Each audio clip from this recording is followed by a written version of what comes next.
I'm Venus with Galaxy Inc. And for this week's writing tips, we're going to be talking about writing believable and compelling dialogue. Now, I know you know the basics of writing dialogue, something you maybe learned in 3rd or 4th or 5th grade when you were learning English and how to write. You know, you have quotation marks. We put a period at an end. If we're going to have, any dialogue tag afterwards, we put a comma and then the dialogue tag. You can also do it at the beginning, put the dialogue tag, comma, quotation marks, and then put what's in writing.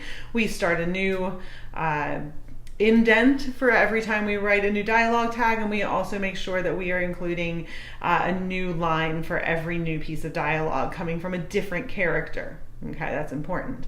Those are all very basic though.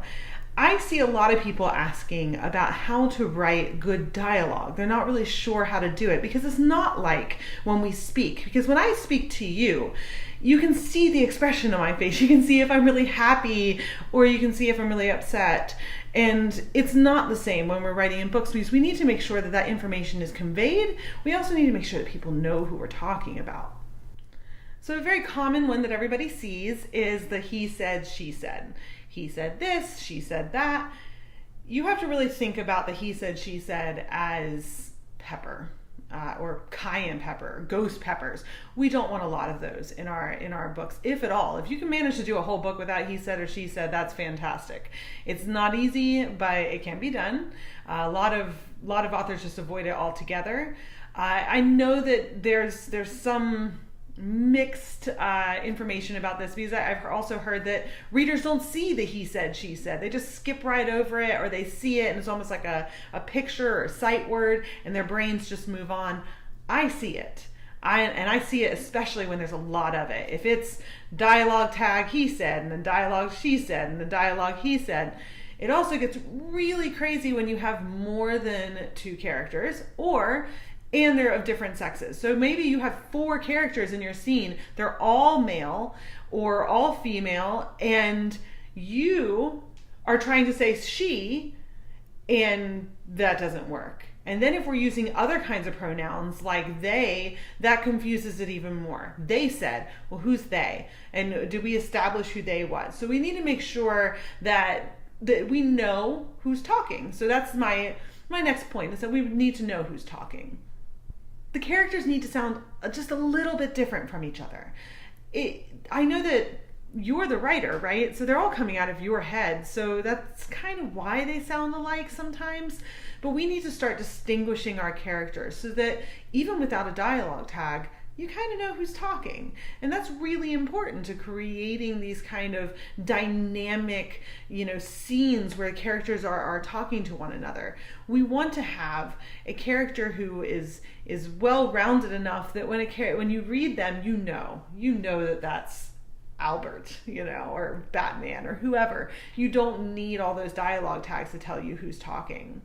There's also the old adage of show, don't tell. You can go into a scene and write just something simple like, ow, that hurts my foot, or that's not fair, she said. Well, in a movie, you just saw my hands go up. That's not fair. So that needs to be in the dialogue as well. Or we can convey more information, because that's kind of the fun part of writing, is that we're not so limited in what we can write if you were writing a screenplay where the actors are kind of taking over those actions. So then we can say, instead of that's not fair, she said, we can say, that's not fair, she said while she stamped her foot and winced in pain. Or we can get rid of the she said altogether. And we can say something like, that's not fair, Amber stamped her foot and then winced, realizing that was the foot she hurt yesterday. And I know that's probably not the best example, but I want to give you some quick examples so that you understand. And I'm not really pulling these from books because I don't want this to turn into like a story time where I'm like reading pages off to you. I want to engage you and get you thinking about them. There are these different terms that people throw around. We talk about dialogue tags. I want to talk a little bit about dialogue cues. The cues are kind of what I was talking about with that last line, with Amber said and she stamped her foot and she hurt. We're giving the reader more information about the characters within that context or that framework. We aren't just saying she said. Now we're giving them more information. We've got our character, which we don't have to name if you know who's talking.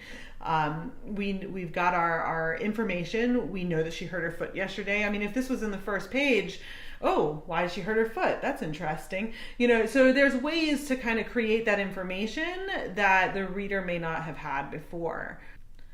You can also remove dialogue tags altogether. You don't have to have them. If it's obvious who's talking, then they don't need to be there. If your characters sound distinct enough, if you have one speaking in a very distinct kind of dialect or lilt, or they use a certain word all the time, think of like the dude from Big Lebowski. Hey man, you can totally add those into your dialogue, and so we know who's talking at all times. It is a lot of fun to read a scene that flows just one right after the other, and you don't have to go back and figure out who's talking. That to me is the biggest distractor in a book, is when I have to go backwards and figure out who's talking. One of the things that you can do if you're writing is to read out loud, or have somebody else read it out loud. Read the two or three or four people who are talking and see if it flows. See if the characters sound like they're talking really well to one another. Do they sound different and distinct? And if they don't, cut it, get rid of it, fix it, revise it, do whatever you need to do, but make sure that part flows. Because here's a really important part about dialogue. It needs to move the story forward. Not just as far as like the plot, but it also needs to be moving the pacing forward. So if you have too much dialogue, it'll slow down the pacing of the story, and suddenly you're getting bogged down with all this talking. It also needs to reveal something about our characters. We need to know more information at the end of a dialogue scene than we knew before.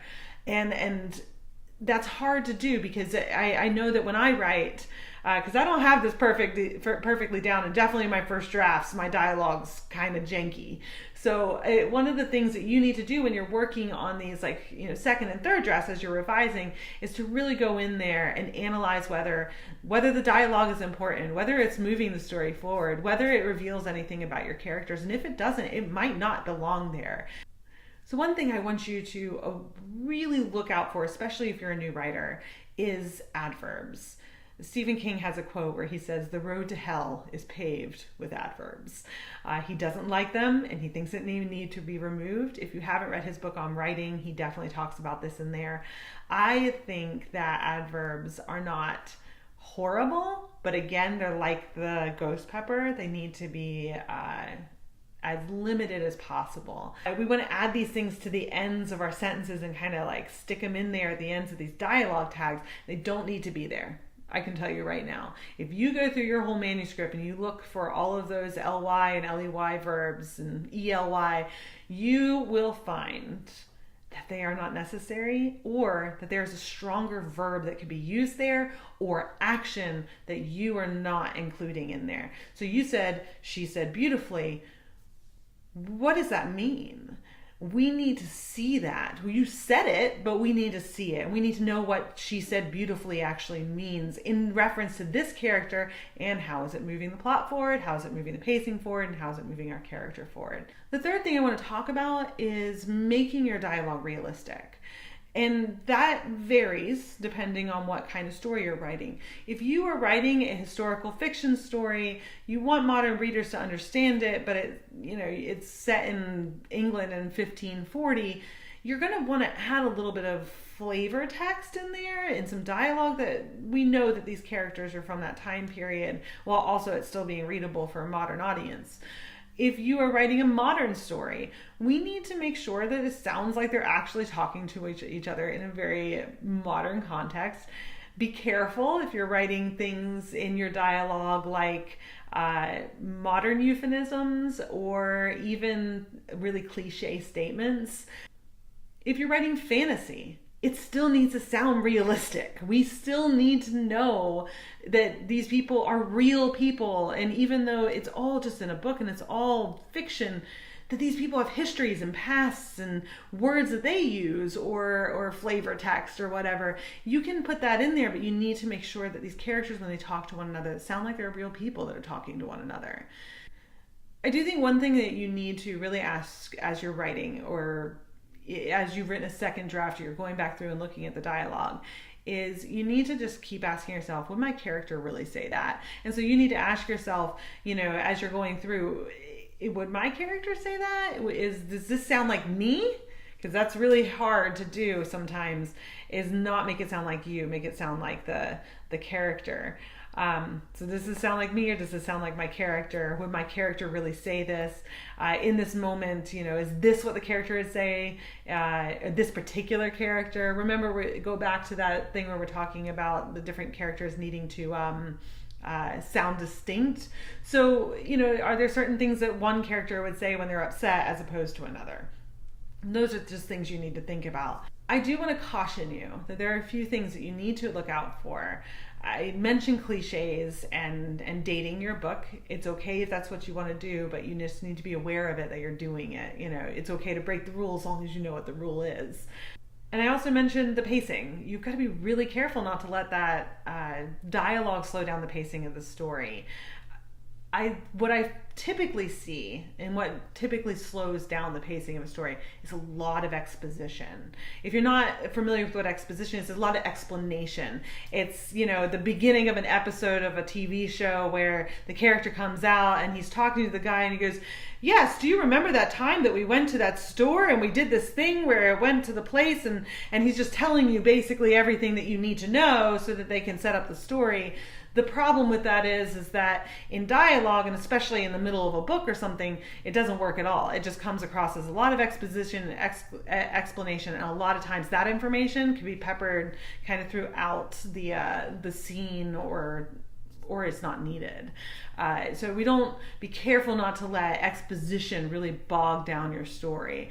I know I have trouble with that, and I usually have to go back in and do a lot of cutting to get rid of all that exposition that's not necessary. And finally, and this is kind of going to go back a little bit, I'm not taking my word back. I want you to be realistic when you write your fiction, but you've got to be careful not to be too realistic. All right, we did talk a little bit about the 1500 story set in that time period.